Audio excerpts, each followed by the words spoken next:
Para kanino ako? Ano ako?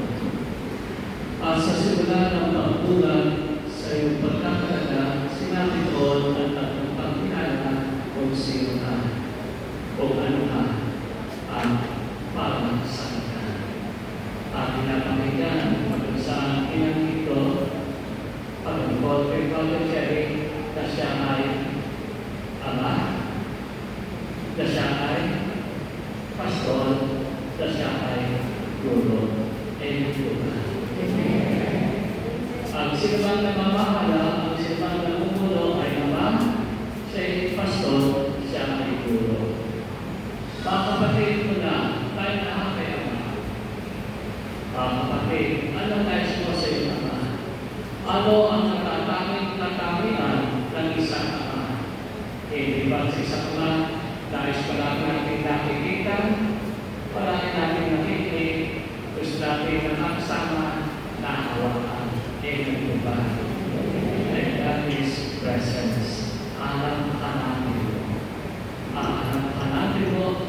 At bilang ama, you will be there, available.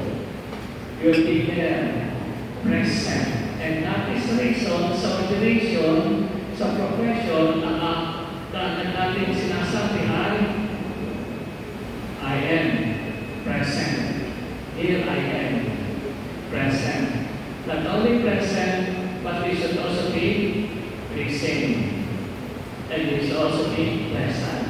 Kaya nga, bago tayo humarap sa isang tao, ating ginagawa, ating pinitignan, ating inaayos ang ating sarili. Present.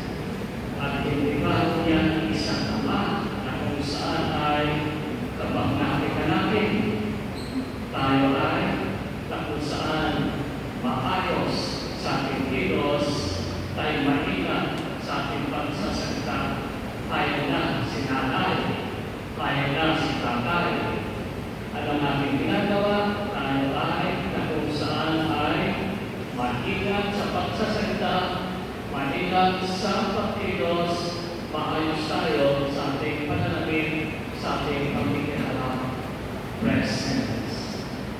Father Jerry, ikaw ay ama at sama, ikaw ay narapat, nakikita, narinig, nakakasama, nahawakan. Bakit po meron pag-iwanan? Bakit po meron tampuhan at hindi pagkakalawaan?